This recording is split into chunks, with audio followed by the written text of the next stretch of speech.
વડોદરાને પ્રદૂષણ મુક્ત બનાવવા પાલિકાનો નવતર પ્રયાસ 50 ફૂટ સુધી પાણીનો છંટકાવ કરતી મશીનનો ડેમો। વડોદરા શહેરમાં વધતા પ્રદૂષણને નિયંત્રણમાં લેવા માટે વડોદરા મહાનગરપાલિકા દ્વારા નવતર પ્રયોગ હાથ ધરવામાં આવ્યો છે।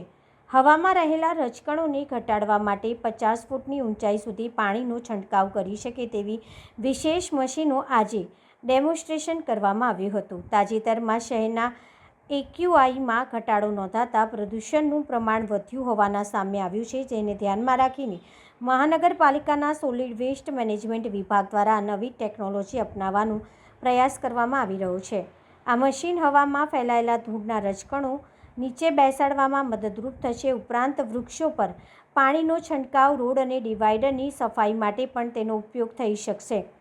આજના ડેમોન્સ્ટ્રેશન દરમિયાન deputy municipal commissioner VM Rajput, solid waste વિભાગના અધિકારી સ્વપ્નિલ શુક્લા સહિત પાલિકાના અન્ય અધિકારીઓ હાજર રહ્યા હતા।